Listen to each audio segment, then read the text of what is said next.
Copyrights. How do they work? Do you automatically have rights to your work, or is there a process to it? Can you use other people's copyrighted art? What are you legally allowed or not allowed to do? But more importantly, what about AI art? Can that be copyrighted? AI art has been a sore spot for a lot of artists, so in this week's YouTube Art School episode, I want to talk about a new US policy when it comes to AI art and copyright, and how it's going to change everything moving forward. Oh, quickly, class is starting!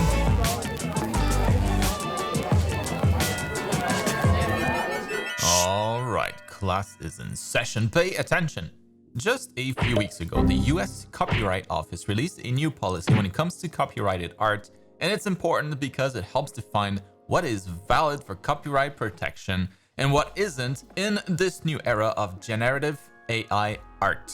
And lucky you, I read the whole thing so that you wouldn't have to. I value your time, so I'll jump right into what the revised law says, but its impacts are actually a lot more profound than they might seem at first glance, and it's actually a really big deal with significant consequences for all artists, so you should definitely watch the whole thing. Now let's start with a summary of the new policy in this first chapter of the video, and then I'll want to go into two more quick chapters. One giving you a brief rundown of copyright laws and fair use, since I'm sure most don't really know how that works and how it impacts you directly. And finally, I'll go into the broader repercussions of the updated copyright law and what it means for all artists and AI art moving forward. What it could mean for the entire art industry. I just want to make clear that I'm not a lawyer, as you know, but I've had many discussions with mine on this topic because of my line of work, and hopefully I have a decent understanding of it. And let's get into it. So what's the deal with copyright and AI? Well, in the US, copyright law protects original works of authorship, which is just a fancy way of saying that it protects art created by human beings only, not works created by animals, natural phenomena, or machines like AI. The gist of it is that officially now, AI-generated art is not protected by copyright because it lacks human authorship. If someone uses AI art they generated from a prompt, they have no more rights to it than if it was somebody else's creation. And that's big. There was a line in the policy update that I thought was particularly fun, essentially kind of saying the same thing I said in my previous video on the topic. Here it is when they talk about art prompters. Quote, "These prompts function more like instructions to a commissioned artist. They identify what the prompter wishes to have depicted, but the machine determines how those instructions are implemented in its output."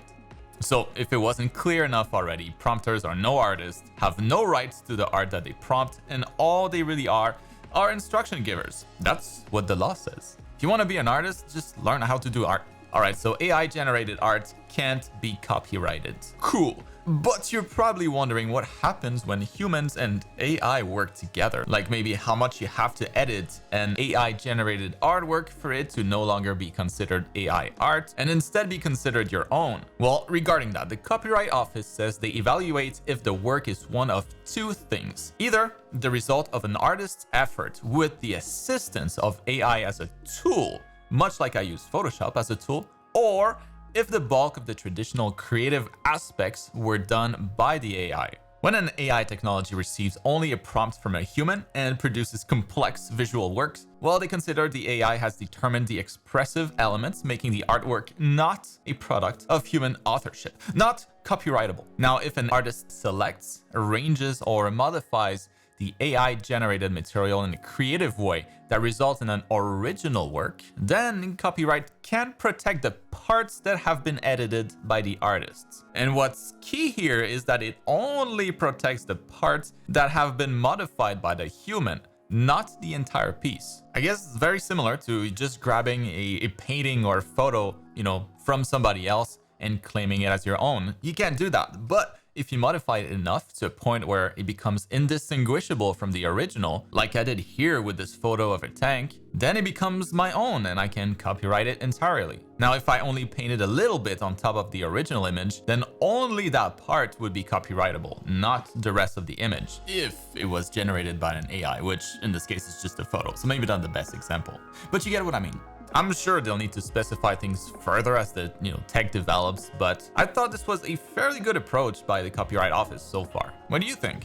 I imagine that pretty soon we'll have AIs accessible to all that can easily determine when asked if an image was generated by an AI or not. Or if not completely, what part of the image was. I would imagine this kind of technology is only months away from being widely accessible at the speed things are going, at most. Moral of the story, whether you use AI generated art, stock photos, or other people's art, it's all the same. It's work you have no right over unless you make transformative changes to it. And to do that well, there's no way around it. You gotta learn art. That's never changed. I think overall artists have very bright futures, as they've always had, if anything, much more than when I was younger. I think it is, though, a very big step forward to have the Copyright Office basically define AI generative art as a tool, because that's all it should be. I keep saying this, but the art industry is constantly growing with the need for more and more artists, not less. If anything, it's never been more important to learn your art fundamentals, build a strong foundation, and be ready to take advantage of and thrive with all these new technologies. It can be pretty daunting to try to find, what to learn in what order, but I got you. Check out my art program to have the best possible education and build the skills that you need to draw or paint anything that your mind can imagine. It's helped over 16,000 students so far, and I'm sure it'll help you too. It's my birthday, so of course I'm running the biggest sale of the year, a massive discount until the end of the month only. Check out the program with the link in the video description. You won't regret it.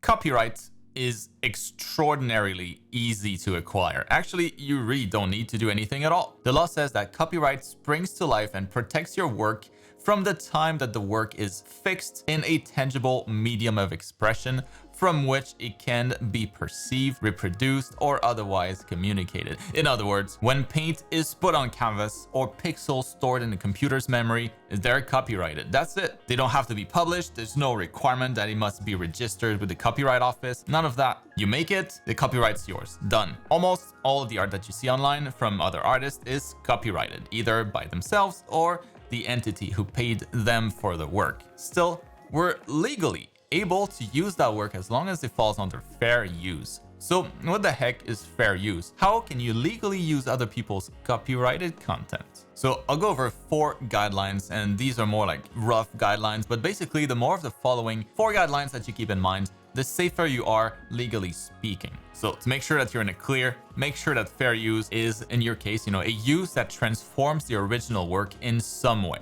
because that's more likely to be fair use. Also, a non-profit use is more likely to be considered a fair use than a for-profit use. The third guideline is that a smaller amount, a smaller part of the image is much more likely to be fair use than a bigger part of the image. Pretty straightforward so far. And fourth, a use that cannot act as a replacement for the original work is more likely to be fair use than one that can serve as a replacement. I'm sure you've heard some of this stuff before, but these are actually the recommended guidelines. So one thing is clear here, the less that you use, the better off you are. And this stuff is important because it's what makes, matte painting fair use, for example, taking a bunch of different photos and combining them into a new artwork. That's a transformative way of using those images. Or what makes drawing from reference fair use, where the artist only takes certain aspects of a work and creates a completely new artwork out of it. Anyways, that's it for the quick rundown on copyright law. The stuff most relevant to artists, at least. Stay out of trouble. You can always use stuff that you find online. Just make sure that your use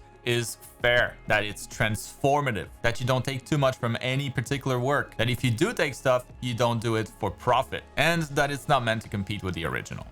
Now, this last chapter, I want to bring it back to AI art and really quickly point out what kind of impact this new policy regarding AI art has had so far in the industry and how it might further impact our future as artists. One thing you need to understand is how scared large companies are of copyright laws. Copyrights drive the entire art industry. So this news is perhaps more significant than you might think. Having worked for one of the largest art studios myself, they'll do everything they can to avoid getting in trouble. Legal was always involved in what the art department was pumping out, reviewing everything to make sure no artist is using copyrighted content or misusing it rather. So now that AI can't be copyrighted, I've heard from a number of friends, well, 5 to be exact, so far. Doing contract work for some large companies that I won't name to not put anyone in trouble, but a lot of contracts have been updated to forbid or limit the use of AI art in our work, which is a good start. I'm sure most studios, medium and small, will eventually take the same path with, pressure from their publishers. Copyrights run the industry again. It's what makes merchandise a big business. It's what allows you to have licenses for all the additional content created around popular IPs, both in games, films, or TV. This new policy change from the Copyright Office makes clear that AI art can't be considered for any of this, unless it's been transformed by an actual artist, which again, in a way that's no different from how artists have always used references, textures, painted over 3D models, photo bashing, etc. as tools for the creation of their artwork. I believe it's good news for artists, especially those looking to do art professionally, or those in school studying for it. If you're just doing art for the love of it, well, none of this really impacts you, so I'm sorry this week wasn't about drawing, but it'll be next week. And by the way, the Copyright Office intends to publish a notice of inquiry later this year seeking public input on additional legal and policy topics, including, and this is important, how the law should apply to the use of copyrighted works in AI training and the resulting treatment of outputs. Last time I talked about how unethical the training of AI has been, so I'm glad this is on their radar. And that's gonna be it for this week's class. What do you think of all of this? Now, make sure you're on time for next week's class because it'll be about